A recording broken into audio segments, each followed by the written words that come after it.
So hello everyone, welcome to the channel. तो हम लोग पीवाईक्यू सीरीज कर रहे थे नवोदय विद्यालय 2026 क्लास 6 की, ठीक है, जिसमें हमने मैथ्स के पीवाईक्यू बहुत सारे 10 क्वेश्चंस हमने सॉल्व कर दिए थे। ठीक है, हमने 2 लेक्चर्स ऑलरेडी बना दिए हैं। ये हमारा लेक्चर नंबर 3 है। ठीक है, तो आई होप आपको मेरे वीडियो अगर आप देख रहे हो तो आपको पसंद आ रहे होंगे। ठीक है, और अगर आप नहीं भी देख रहे हो, अगर ये फर्स्ट वीडियो है मेरा जो आप देख रहे हो, तो आप प्लेलिस्ट सेक्शन में जाकर जितने भी वीडियोस हैं जो मैं डालती हूँ वो आप देख सकते हो। ठीक है, अगर आप लेक्चर बाय लेक्चर देखोगे तो आपको बहुत ही बेटर तरीके से हर चैप्टर टॉपिक वाइज हम लोग करवाते हैं, वो आपको समझ में आ जाएगा। ठीक है, बहुत ही अच्छे से समझ में आएगा। एकदम बेसिक लेवल से हम सारी चीज़ों को कवर करते चल रहे हैं। ठीक है, तो अब हम 10 क्वेश्चन ऑलरेडी हम लोग समझ चुके हैं। अब हमारा 11 क्वेश्चन की बारी है। ठीक है, अगर आपने मेरे पिछले जो प्रीवियस वीडियोस है वो नहीं देखे हैं तो आप प्लेलिस्ट सेक्शन में जाकर आपको नवोदय विद्यालय प्रवेश परीक्षा 2026 नाम से प्लेलिस्ट मिलेगी। वो आप स्टार्टिंग लेक्चर 1 से आप देखोगे ना तो आपको बहुत अच्छे से समझ में आएगा। ठीक है, तो वीडियो को स्टार्ट करते हैं। हमारा 10 क्वेश्चन हो गए थे। क्वेश्चन नंबर 11 पे जाना था हमको। ठीक है, तो क्वेश्चन हमारा 11 क्या है कि अंकों 5, 1, 6 में से किसी 2 अंकों को कितनी बार प्रयोग में लाकर बनने वाली 5 अंकों वाली छोटी से छोटी संख्या कौन सी है। ठीक है, ये बहुत ही इंपॉर्टेंट क्वेश्चन है। नंबर सिस्टम का जेएनवी 2018 में पूछ लिया गया क्वेश्चन है। और ये हमारा इसमें हमको बोला क्या है, देखो मैं हर वीडियो में यही बोलती हूँ कि हमको बस क्वेश्चन को 2 से 3 बार पढ़ना है, समझना है कि क्वेश्चन में हमको करना क्या है। ठीक है, हमको बस ये ढूंढना है कि हमको निकालना क्या है। तो सीधी सीधी बात है कि हमको बस 5 अंकों वाली छोटी से छोटी संख्या कौन सी है वो बताना है। ठीक है, हमने पढ़ा, हमको समझ में आ गया। ठीक है, 2 से 3 बार पढ़ना, तब जाके आपको अच्छे से समझ में आएगा। ठीक है, अब हमको 3 यहाँ पे अंक दिए हुए हैं, लेकिन हमको कितने अंक चाहिए? 5 अंक चाहिए, 5 अंकों वाली चाहिए। लेकिन उसने क्वेश्चन में एक चीज और बोली है कि किन्हीं 2 अंकों को, इनमें से किसी 2 अंकों को आप क्या करना है? रिपीट करना है ना। इसमें से 2 अंक ऐसे होने चाहिए जो कि 2 बार आए। कितनी बार आए? 2 बार रिपीट हो। तो इसमें हमको कौन सी संख्या बनानी है? छोटी से छोटी संख्या बनानी है। कितने अंकों की? 5 अंकों की। ठीक है, अब इतना समझ में आ गया। देखो, अब इस क्वेश्चन में ज्यादा दिमाग लगाने की जरूरत नहीं है। आसानी सी एक ट्रिक बताती हूँ, वो ये है कि देखो हमको ये पता है कि हमको क्या बनाना है? छोटी से छोटी संख्या। ठीक है, क्या बनाना है? छोटी से छोटी संख्या। तो सबसे पहले तो हम ऑप्शन से ही करेंगे। ठीक है, ऑप्शन से करेंगे। सबसे पहले ये चीज देखो कि अगर छोटी से छोटी संख्या बताना है तो स्टार्टिंग से नंबर सभी के देखते चलो कि सबसे छोटा कौन सा है। ये छोटा है, ये छोटा है, ये छोटा है, ये बड़ा संख्या है। तो बड़ी संख्या तो आ नहीं सकती, तो ये तो नहीं आ सकता। ठीक है, हमको क्या चाहिए भाई? छोटी से छोटी संख्या क्वेश्चन में दिया है, छोटी से छोटी संख्या। अगर बड़ी से बड़ी संख्या दी होती तो हम लोग इसको ले सकते थे, डायरेक्ट टिक लगा देते कि भाई ये आएगा, क्योंकि बड़ी संख्या तो ये छोटी संख्या तो आ नहीं सकती। लेकिन हमको छोटी से छोटी संख्या निकालना है, तो शुरू से देखते चलो। ये 1 छोटा है, ये बड़ा है, ये भी छोटा है, ये भी छोटा है, तो ये तो आ नहीं सकता। ठीक है, इसका कोई चांस नहीं है। अब दूसरा नंबर देखो भाई, पहले नंबर तो सब में सेम है। अगर आप सेकंड नंबर देखोगे, यहाँ भी 1 है, यहाँ भी 1 है, यहाँ भी 1 है। अब भी अपने को क्लियर नहीं हुआ है ना। अब अगला नंबर देख लो, यहाँ पे 5 है, यहाँ पे 5 है, और यहाँ पे 6 आ गया। ठीक है, यहाँ पे 6 आ गया, तो ये बड़ा नंबर हो गया, तो ये भी नहीं आएगा भाई। ठीक है, ये बड़ा नंबर आ गया। हमको क्या चाहिए? छोटे नंबर। तो इसमें से या इसमें से कोई एक नंबर आपका आंसर है। ठीक है, यहाँ भी 5 5 क्या हो गया? सेम हो गया। अगला नंबर देखो, यहाँ पे 6 है और यहाँ पे क्या है? 5 है। यहाँ पे 6 है, यहाँ पे 5 है। तो 6 और 5 में से छोटा नंबर कौन सा हो जाएगा? हमको क्या चाहिए? छोटी से छोटी संख्या। 5 छोटा हो जाएगा, 6 बड़ा है, तो ये भी नहीं आएगा। तो सीधा सीधा अपने को क्लियर हो गया कि ऑप्शन सी जो है वो हमारा आंसर हो जाएगा।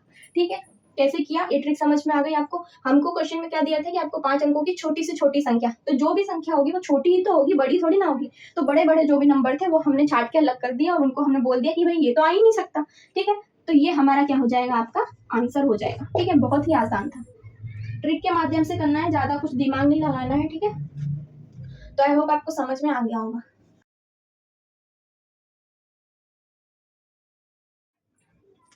अब यहाँ पे देखिए क्वेश्चन नंबर 12 क्या है कि निम्न में से सबसे छोटी संख्या कौन सी है। ठीक है, ये बहुत ही सिंपल क्वेश्चन है, बहुत ही आसान क्वेश्चन है।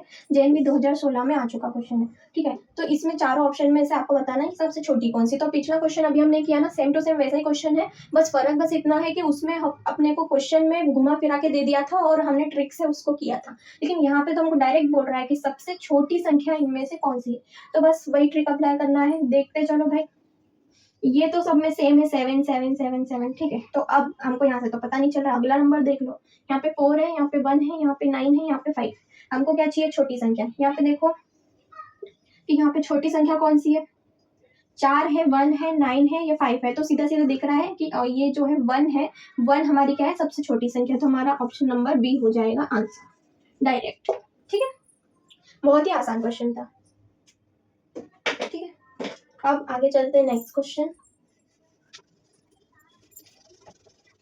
यहाँ पे क्वेश्चन नंबर 13 देखो, आपको नंबर्स दिए हैं, इनको आपको क्या करना है, मल्टीप्लाई करना है। 9680 इंटू 10 इंटू 14 इंटू 0 इंटू 8। ठीक है, ये भी JNV 2016 में आ चुका क्वेश्चन है। अब ऐसे क्वेश्चन में अगर आप इनको मल्टीप्लाई करने बैठोगे तो सबसे बड़ी बेवकूफ़ी होगी, क्योंकि सबसे पहले तो ये देखो कि हमको वहाँ पे 0 दिया हुआ है। अगर आपको यहाँ पे दिख रहा है कि भाई यहाँ पे तो 0 दिया हुआ है और हमको उसका परिणाम निकालने को बोला है, ठीक है, कि इसको मल्टीप्लाई करो, तो हमको करने नहीं बैठ जाना है। ठीक है, सीधे सीधे एक चीज़ बहुत ही ज़रूरी है, दिमाग में रखो कि जब भी आपको कुछ मल्टीप्लिकेशन करने को इस तरीके से दें और उसमें आपको 0 भी अगर मिले, ठीक है, 0 भी अगर मिले तो आपको कुछ नहीं करना है, आंसर सीधा 0 लगा देना है। ठीक है, आंसर सीधा क्या आ जाएगा, 0, क्योंकि 0 से आप किसी भी संख्या को अगर मल्टीप्लाई करोगे तो उसका आंसर हमेशा क्या आता है, 0 आता है, हमेशा उसका आंसर 0 आता है। ठीक है, तो इसमें ज़्यादा दिमाग खपाने की जरूरत नहीं है। ठीक है, ये आपका आंसर हो जाएगा। बस इतना ध्यान रखो कि ऐसा कोई सा क्वेश्चन आपको दिखे कि भाई इसको मल्टीप्लाई करो, वहां पे आपको 0 नजर आया, मतलब 0 नजर आ गया, मतलब आपका 0 ही आंसर होगा। ठीक है, 0 का मल्टीप्लाई किसी से भी करो, उसका आंसर हमेशा 0 आता है।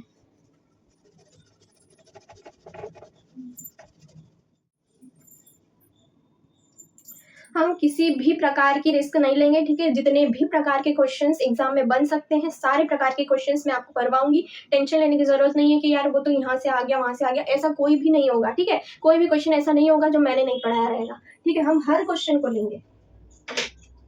तो अब आगे बढ़ते हैं फटाफट।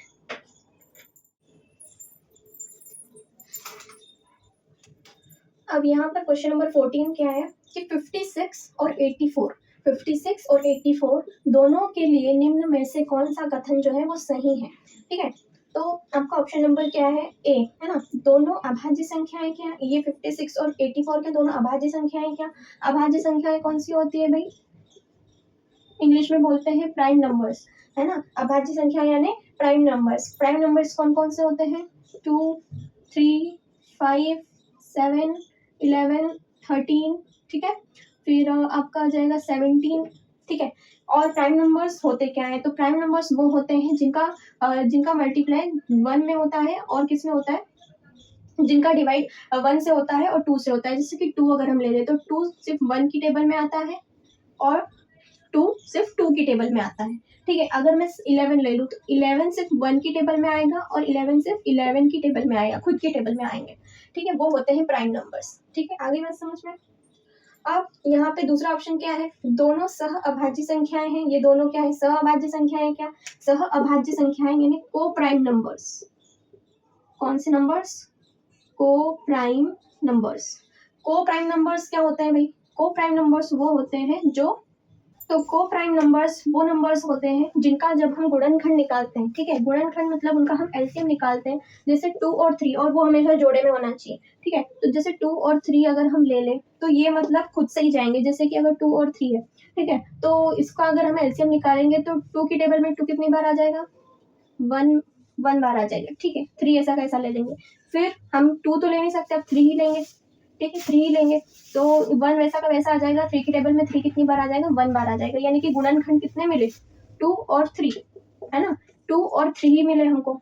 मतलब जो नंबर 1 से होते हैं, जैसे कि 2 इंटू 1 और 3 इंटू 1। ठीक है, ये होते हैं गुणनखंड। 2 की टेबल जो है वो सिर्फ 2 1 का गुणनखंड है, 3 1 का। 2 1 से मल्टीप्लाई होगा और 3 1 से मल्टीप्लाई होगा। ठीक है, उस केस में उसको हम क्या बोलते हैं, को प्राइम नंबर्स। यानी कि या तो भाई 56 है, इसका मल्टीप्लाई केवल 1 से होना चाहिए, और 84 है, इसका मल्टीप्लाई केवल 1 से होना चाहिए।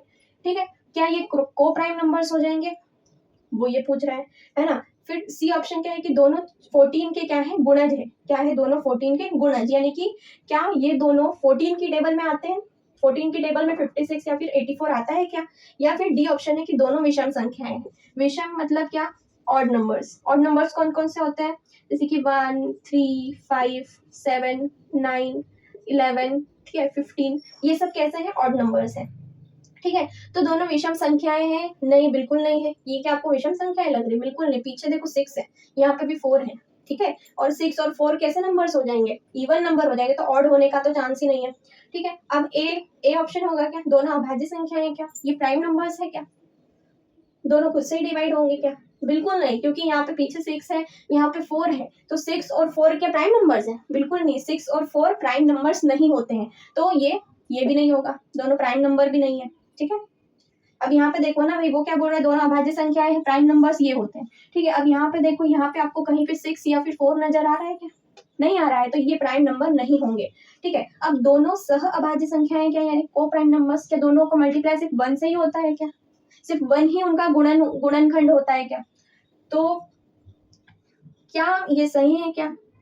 तो ये भी नहीं होगा, ठीक है। को प्राइम नंबर्स भी ये नहीं होंगे, ठीक है, क्योंकि यहाँ पे 6 है, पीछे की डिजिट बस देखो, 6 है और यहाँ पे 4 है। अगर आप 6 और 4 का क्या निकालोगे, गुणनखंड निकालोगे, तो ये 2 से जाएगा पहले तो, ठीक है, 2 से जाएगा। 6 है तो ये 3 बार आ जाएगा 2 की टेबल में, ये 2 बार आ जाएगा। फिर ये वापस 2 की टेबल से जाएगा तो 3 वैसा का वैसा आ जाएगा, और 2 1 जा 2। फिर ये 3 से जाएगा, तो आपको गुणनखंड कितने मिल रहे हैं? 3 मिल रहे हैं। हमको क्या मिलना चाहिए? गुणनखंड। उसका अपने को गुणनखंड क्या मिलना चाहिए? जो वह खुद है, जैसे कि 56, अगर 56 है तो 56 से सिर्फ वन बार ही अपन उसकी टेबल बोल सकते हैं, ठीक है। जैसे 56 इंटू 1, तो ओनली 56 आना चाहिए, ठीक है। जिसका मल्टीप्लाई, जिसका अगर यहाँ पे 6 और 4 है तो इधर गुणनखंड भी 6 और 4 आना चाहिए, समझ रहे हो। अगर हमने 6 और 4 का अपने गुणनखंड निकाल रहे हैं तो उसका हमको क्या निकालना पड़ेगा? उनमें ये आना चाहिए कि 6 और 4 इधर भी आना चाहिए, उसकी गुणनखंड भी होना चाहिए, तब जाके वो को प्राइम होगा।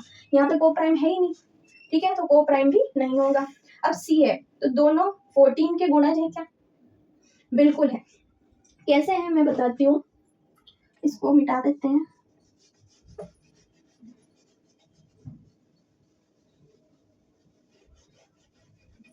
तो यहाँ पे देखो, दोनों 14 के गुणज कैसे हैं। अगर आप 14 की टेबल, अगर आपको याद हो या नहीं भी हो, अगर आप बनाते भी हो तो आपको अच्छे से पता होगा कि 14 की टेबल में 4 टाइम्स कौन आता है? 56, और 14 की टेबल में 6 टाइम क्या आ जाएगा आपका?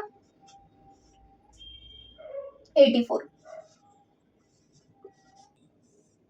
तो 14 की टेबल में 4 टाइम 56 आता है और 14 की टेबल में 6 टाइम 84 आता है। तो क्या हम बोल सकते हैं कि ये दोनों 14 के गुणज है, यानी कि ये 14 की टेबल में आते हैं। गुणज है मतलब इसकी टेबल में ये आना चाहिए, ठीक है। आप लिख के देख लो, आप देख लो कि 14 की टेबल में 56 या 84 आता है कि नहीं, ठीक है। और आपको ऐसे भी 20 तक तो एटलीस्ट टेबल्स याद होना ही चाहिए, ठीक है, तब आप आसानी से कर पाओगे। नहीं तो आपको 14 की टेबल लिखना पड़ेगा, 14 में 14 प्लस करो, फिर वो जो नंबर आएगा उसमें 14 प्लस करो, टेबल बना के देख लो, ठीक है, उसमें भी आपको यही मिलेंगे। तो आपका जो सी है वो आपका क्या हो जाएगा? आंसर।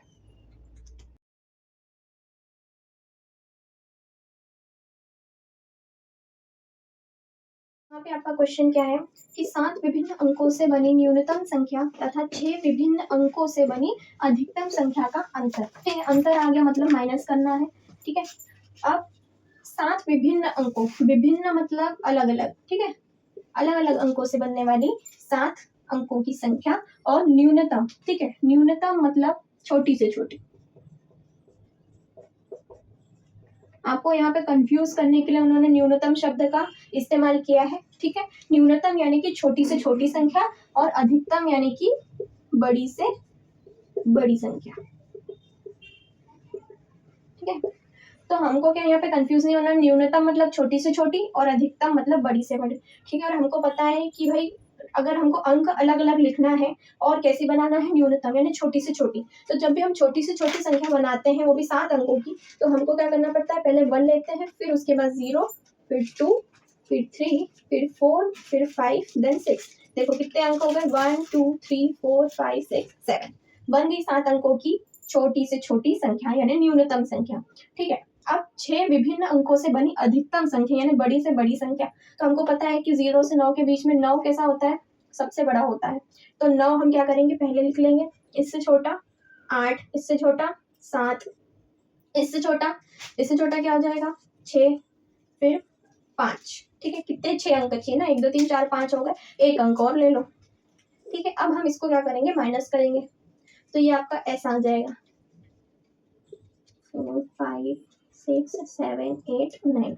ये इस प्रकार से पीछे से हम लिखते हैं, ठीक है। अब इसको हम क्या करेंगे? माइनस करेंगे, क्योंकि अंतर हमको पूछा है। अब अंतर हम इसमें निकालेंगे, बस इसको माइनस कर लो, आपका आंसर आपको मिल जाएगा, ठीक है। तो अब 6 में से 4 गए तो कितने बचे? 2, है ना। 5 में से 5 गए तो 0, फिर ये 2 बनेगा, ये 14 बन जाएगा। 14 में से 6 गए तो कितने बच जाएंगे? कितने मिलेगा आपको? 8 मिलेगा। ठीक है। अब यहाँ पे ये 1 बन जाएगा, ये 12 बन जाएगा, 12 में से 7 गए तो आपको क्या मिलेगा, 5 मिलेगा। ठीक है। अब यहाँ पे आपके पास यहाँ पे 1 बचा है। ठीक है। अब ये 1 तो हो नहीं सकता। ठीक है, तो यहाँ पे क्या आ जाएगा, 0 आ जाएगा। ये क्या बन जाएगा आपका 11, तो 11 में से 8 गए तो आपको कितना मिलेगा, 3 मिलेगा। ठीक है, तो 35802 ये आपका क्या हो जाएगा, आंसर हो जाएगा 35802। तो अब यहाँ पे देखिए, ये क्वेश्चन आपको एज अ होमवर्क में दे रही हूँ। ठीक है, इसमें का क्वेश्चन मैं बहुत बार आपको करा चुकी हूँ। 6 अंकों की छोटी से छोटी और 4 अंकों की बड़ी से बड़ी संख्या बनाना है, उसको आपको क्या करना है, माइनस करना है। ये जेएनवी 2016 में आया हुआ क्वेश्चन है, ये आपके ऑप्शन है और इसका जो आंसर है वो आप मुझे कमेंट सेक्शन में लिख के कमेंट करना। ठीक है, तो ये था हमारा आज का वीडियो। ठीक है, आज हमने जितने भी क्वेश्चंस करे हैं, आई होप आपको सारे क्वेश्चंस बहुत ही अच्छे से समझ में आए होंगे। ठीक है, फिर भी अगर आपको कुछ डाउट होता है तो आप मुझे कमेंट में लिख के बता सकते हो और ये क्वेश्चन भी आपको कमेंट सेक्शन में लिख के बताना है। अगर आपने मेरे प्रीवियस वीडियोस आप लेक्चर 1 से अटेंड कर रहे हो तो डेफिनेटली आपने हर क्वेश्चन को बहुत अच्छे से समझा होगा और ये क्वेश्चन आप बिल्कुल आसानी से कर लोगे। ठीक है, तो अगर कुछ फिर भी डाउट होता है तो कमेंट में बताना। ठीक है, बाकी मिलते हैं नेक्स्ट वीडियो में।